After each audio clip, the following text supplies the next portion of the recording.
आज की दुनिया में टेक्नोलॉजी बहुत तेजी से बढ़ रही है। जब हम मोबाइल पर फोटो देखते हैं, यूट्यूब पर वीडियो सर्च करते हैं या ऑनलाइन शॉपिंग करते हैं, तब मशीन लर्निंग और आर्टिफिशियल इंटेलिजेंस का बहुत बड़ा योगदान होता है। आज हम मल्टी लेबल क्लासिफिकेशन के बारे में सीखेंगे। यह एक ऐसी तकनीक है जो हमें यह समझने में मदद करती है कि एक ही चीज को एक से अधिक श्रेणियों में रखा जा सकता है।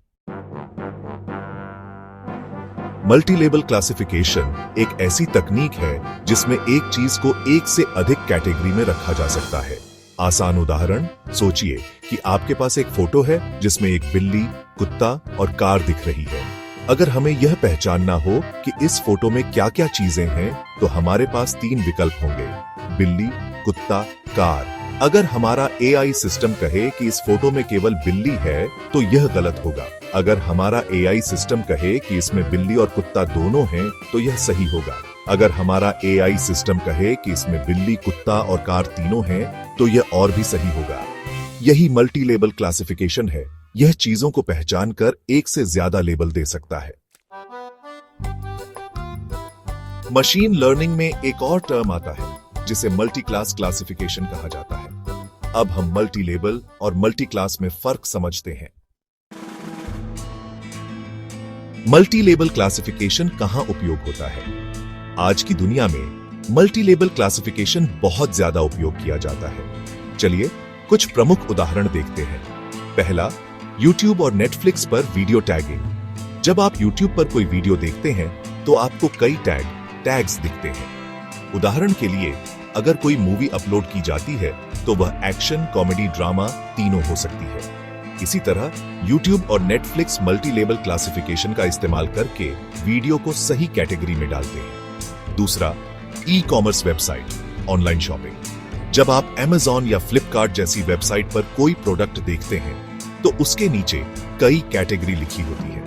उदाहरण के लिए, अगर आपने एक ब्लू जीन्स खरीदी तो वह इन सभी कैटेगरी में आ सकती है: पुरुषों के कपड़े, मेंस क्लॉथिंग, कैजुअल वेयर, नीले रंग के कपड़े, ब्लू कलर क्लोथ्स।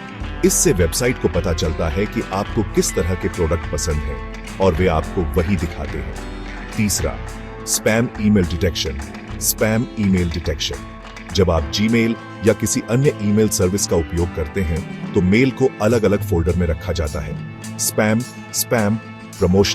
प्रमोशनल, महत्वपूर्ण, important.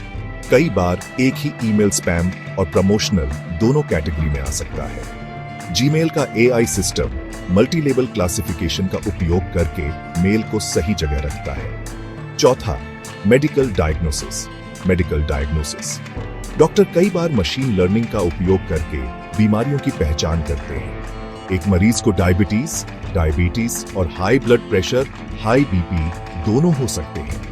Multi label classification system इसे दोनों बीमारियों के तहत पहचान सकता है। अब सवाल यह आता है कि मशीन लर्निंग मॉडल कैसे तय करता है कि एक चीज को कितने लेबल देने हैं। स्टेप 1, डेटा इकट्ठा करना। सबसे पहले हमें एक बड़ा डेटा सेट चाहिए जिसमें कई चीजों के उदाहरण हों। स्टेप 2, मॉडल को ट्रेन करना। मशीन को सिखाने के लिए उसे हजारों उदाहरण दिखाए जाते हैं। स्टेप 3, नए डेटा पर टेस्ट करना। जब नया डेटा आता है तो मशीन लर्निंग मॉडल यह पहचानने की कोशिश करता है कि यह किन कैटेगरी में आ सकता है। स्टेप 4, सही लेबल देना। मॉडल यह तय करता है कि कौन कौन से लेबल सही होंगे और उन्हें असाइन कर देता है। क्या हम खुद भी मल्टी लेबल क्लासिफिकेशन बना सकते हैं? हाँ, अगर आप पाइथन या कोई प्रोग्रामिंग लैंग्वेज सीख रहे हैं तो आप भी एक मल्टी लेबल क्लासिफिकेशन सिस्टम बना सकते हैं। इसके लिए टेंसरफ्लो, scikit-learn और PyTorch जैसी लाइब्रेरी का उपयोग किया जाता है।